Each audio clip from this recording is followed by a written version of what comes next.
बिस्मिल्लाहिर्रहमानिर्रहीम। अस्सलाम वालेकुम everyone, welcome to world wide zoology. This is Iram Zafar. आज हम प्योरली डाइवर्सिटी के किंगडम से स्टार्ट करेंगे, जो कि प्योरली आपको मिलर हार्ले से मैं सारा बताऊंगी। और मिलर हार्ले का जो है 4th एडिशन, उसका चैप्टर नंबर है 17। तो आज हम पढ़ेंगे animal like protist the protozoa, it mean kingdom protista. आज हम स्टार्ट करेंगे।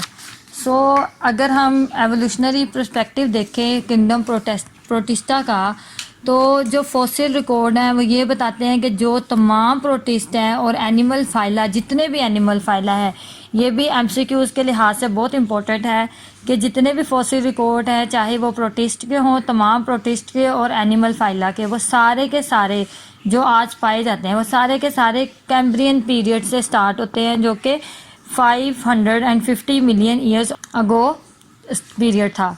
अब इसके बाद है कि प्रोटिस्ट का एवोल्यूशनरी पर्सपेक्टिव क्या है, कि ये एवोल्यूशन इसकी कैसे हुई है। तो जो एंशिएंट मेंबर है आर्चीबैक्टीरिया का, आर्चीबैक्टीरिया जो है वो फर्स्ट लिविंग ऑर्गेनिज्म है ऑन दिस प्लैनेट। ये भी एमसीक्यूज़ के लिहाज से इम्पोर्टेंट है कि फर्स्ट लिविंग ऑर्गेनिज्म इस प्लैनेट का कौन सा था, वो था आर्चीबैक्टीरिया। तो जो किंगडम प्रोटिस्टा है, ये पूरा जो किंगडम प्रोटिस्टा है वो आर्चीबैक्टीरिया से ही इवॉल्व हुआ है। इनको हम किंगडम प्रोटोक्टिस्टा भी कहते हैं, और ये तकरीबन जो इवॉल्व हुए हैं वो 1.5 बिलियन ईयर्स अगो हुए हैं। अब ये कैसे इवॉल्व हुए हैं, एंडोसिम्बायोटिक हाइपोथेसिस इसको पूरा एक्सप्लेन करता है, जो कि इंशाल्लाह हम अपने नेक्स्ट वीडियोस के अंदर देखेंगे कि एंडोसिम्बायोटिक हाइपोथेसिस क्या होता है। और अगर देखें तो हम टोटल जो फाइला हैं प्रोटिस्टा के, वो 7 या 45 फाइला हैं प्रोटिस्टा के, लेकिन हम अब जो हैं प्रोटिस्टा के तकरीबन 7 फाइला को डिस्कस करेंगे इंशाल्लाह 1 बाय 1। जो प्रोटिस्टा है ये पॉलीफाइलेटिक है। पॉलीफाइलेटिक वो वाले ऑर्गेनिज्म होते हैं जिनका ओरिजिन एक नहीं होता, यानी कि वो उनका जो ओरिजिन होता है वो डिफरेंट ऑर्गेनिज्म से चलता हुआ आ रहा है, यानी कि वो एक सेपरेट ओरिजिन नहीं रखते, यानी एक सिंगल ओरिजिन नहीं है, इनके बहुत सारे ओरिजिन है। जैसा कि कुछ प्रोटिस्ट हैं वो प्लांट लाइक हैं, क्योंकि उनका जो प्राइमरी न्यूट्रिशन का जो मोड है वो है ऑटोट्रॉफिक, जबकि कुछ है वो एनिमल लाइक है, क्योंकि उनका प्राइमरी न्यूट्रिशन है हिट्रोट्रॉफिक। इंशाल्लाह हम 7 फाइला जो हैं प्रोटिस्टा के वो 1 बाय 1 डिटेल में पढ़ेंगे। आज हम स्टार्ट करते हैं live with in a single plasma membrane से। प्रोटोजोआ जो हैं वो सारे यूनिसेलुलर ऑर्गेनिज्म होते हैं। ये अब यूनिसेलुलर है, इसका मतलब ये नहीं कि बहुत सिंपल है, क्योंकि एक सिंगल सेल इतने कम्प्लेक्स फंक्शंस भी परफॉर्म कर रहा होता है, जो कि एक हमारा हायर ऑर्गेनिज्म का कोई भी पर्टिकुलर सेल भी इतना कम्प्लेक्सली परफॉर्म नहीं कर रहा होता फंक्शंस को, जितना कम्प्लेक्सिटी इन यूनिसेलुलर ऑर्गेनिज्म में भी पाई जा रही होती है।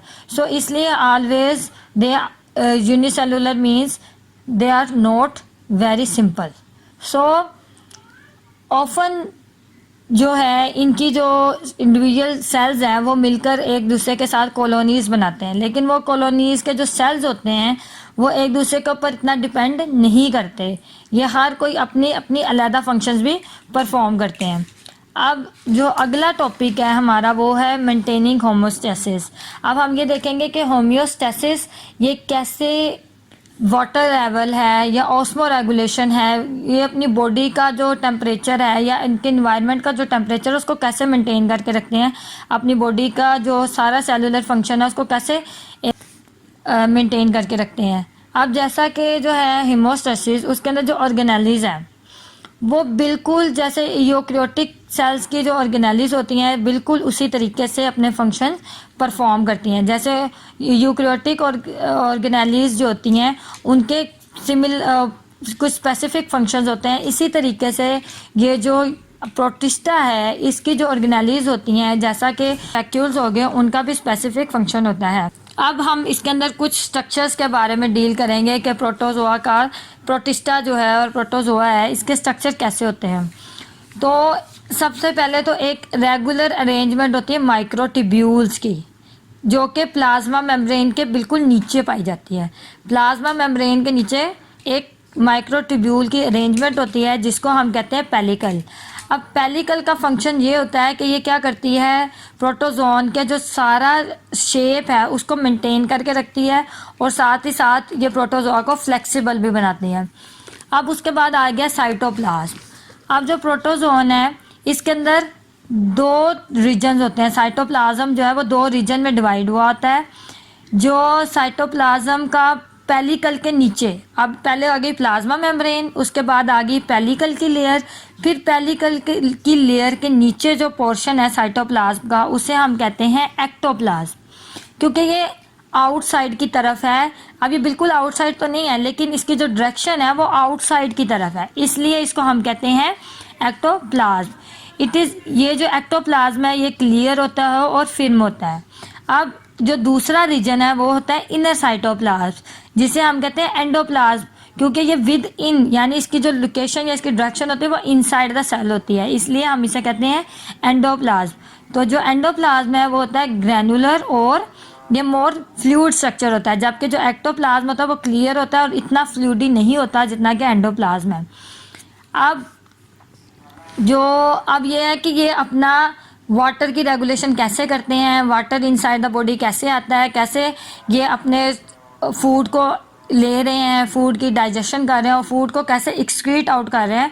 तो उसके लिए ये है कि कुछ मरीन प्रोटोजोआ आते हैं, उनकी जो सल्यूट कंसंट्रेशन होती है वो उनके इन्वायरमेंट के बिल्कुल बराबर होती है, यानी जैसा उनके इन्वायरमेंट के अंदर सल्यूट कंसंट्रेशन होती है इक्वली कंसंट्रेशन उनकी इनसाइड द बॉडी भी होती है।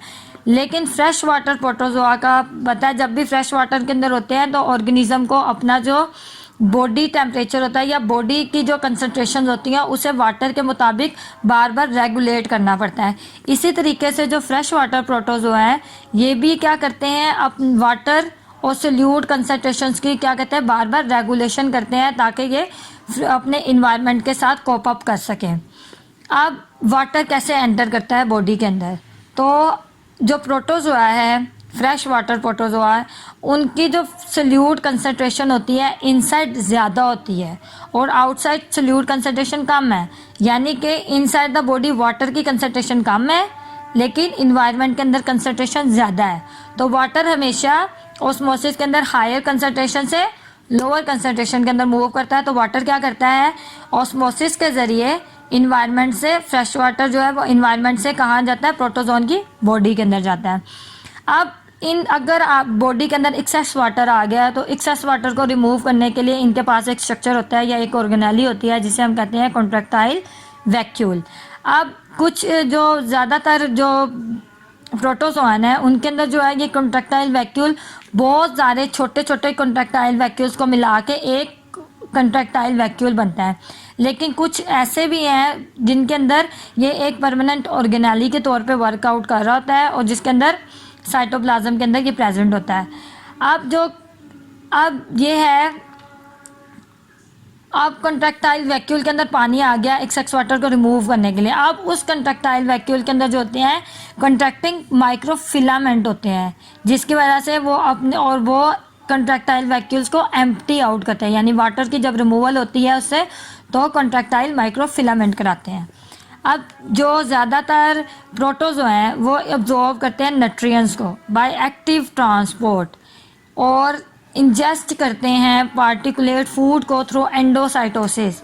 एंडोसाइटोसिस क्या होती है कि जो बाहर की प्लाज्मा मेम्ब्रेन होती है वो इनसाइड की तरफ पिंच करती है अपने आप को और पिंच करने के बाद जो एक्स्ट्रा सेलुलर फ्लूइड होता है या पार्टिकुलेट्स होते हैं उन सबको वो अपने उस जो इनसाइड के अंदर एक बैग लाइक स्ट्रक्चर बनाती है उसके अंदर वो सारा उसको फिल करती है और वो जो हिस्सा होता है जो अंदर की तरफ जाता है फिल करता हुआ वो प्लाज्मा मेम्ब्रेन से अलहदा होके एक डिफरेंट ऑर्गेनेली बन जाती है और इस सब पूरे प्रोसेस को हम कहते हैं एंडोसाइटोसिस।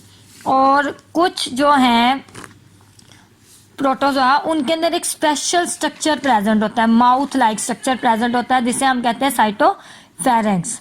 अब जब ये फूड वैक्यूल बन जाता है जिससे एंडोसाइटोसिस से क्या बना, फूड वैक्यूल बना।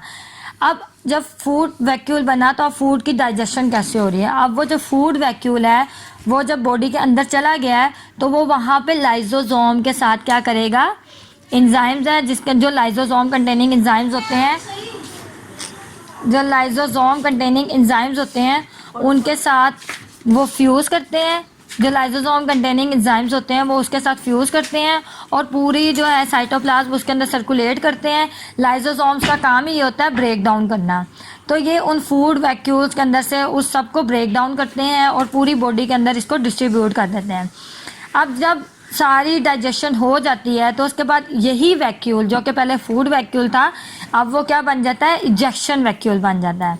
अब जब ये इजेक्शन वैक्यूल क्या होता है, जब यहाँ पे इसको अब पहले इंजेस्ट किया, अब इसको इजेस्ट करना है यानी बाहर निकालना है। अब बाहर निकालने के लिए क्या करेंगे, अब ये अपना सारा कंटेंट एक्सोसाइटोसिस के ज़रिए क्या कर देगा, रिलीज़ कर देगा। अब ये रिलीज़ कैसे करेगा, दोबारा से ये जाएगा प्लाज्मा मेम्ब्रेन की तरफ, प्लाज्मा मेम्ब्रेन की तरफ से जाके दोबारा से ये उतना हिस्सा बाहर की तरफ या वहाँ से जो प्लाज्मा मेम्ब्रेन है उसकी ब्रेक डाउन हो जाती है, जिसकी वजह से वो सारा जो एंजाइम है या सारा जो वेस्ट मटेरियल जो था जो नहीं चाहिए बॉडी को, वो वहाँ से एक्सोसाइटोसिस के ज़रिए एक्सक्रीट आउट कर देते हैं। अब कुछ और जहाँ से ये एक्सोसाइटोसिस होती है यानी जहाँ से इजेक्शन होती है उस एरिया को हम कहते हैं साइटोपाइज। अब यहाँ पे दो टर्म है जिनको आपने डिफ्रेंशिएट करना है। अगर माउथ लाइक स्ट्रक्चर है जहाँ से एंडोसाइटोसिस होती है उसे हम कहते हैं साइटोफेरेंक्स। लेकिन जो एक और स्ट्रक्चर है जो कि प्लाज्मा मेम्ब्रेन या पेलिकल के तरफ ही होता है उसे हम कहते हैं साइटोपाइज या साइटोपीज, जिसकी जहाँ पे क्या होती है, एक्सोसाइटोसिस होती है। अब दूसरा एक इनकी इम्पोर्टेंट करैक्टरिस्टिक ये है कि प्रोटोजोन जो है वो बहुत स्मॉल ऑर्गेनिज्म है। क्यों, अब जब ये स्मॉल ऑर्गेनिज्म है तो इनका लार्ज सरफेस एरिया होगा in proportion to their volume.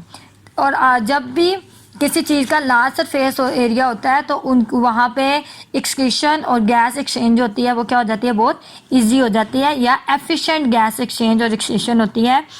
इस वजह से जो गैस एक्सचेंज है वो इनके अंदर भी ऐसे ही होती है कि ऑक्सीजन और सेलुलर रेस्पिरेशन की जाती है, ऑक्सीजन को एक्वायर किया जाता है जबकि कार्बन डाइऑक्साइड को रिलीज़ किया जाता है एज आ बाय प्रोडक्ट।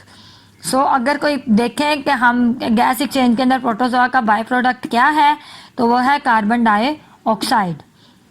अब एक्सक्रीशन कैसे होती है, अब एक्सक्रीशन जो इनका सारा एक्सक्रीटरी मटेरियल होता है वो होते हैं नाइट्रोजन प्रोडक्ट होते हैं, नाइट्रोजन बाय प्रोडक्ट होते हैं जो कि प्रोटीन की मेटाबॉलिज्म से बनते हैं। सो प्रोटोजोआ के अंदर जो प्राइमरीली जो एक्सक्रीटरी प्रोडक्ट है वो होता है अमोनिया। यह भी आपने याद रखना कि इनका जो प्राइमरी एक्सक्रीटरी प्रोडक्ट है वो है अमोनिया। अब बोथ गैस एक्सचेंज और excretion occur through diffusion across the plasma membrane because of the large surface area in proportion to their volume. के लिए इतना ही। अल्लाह हाफिज़।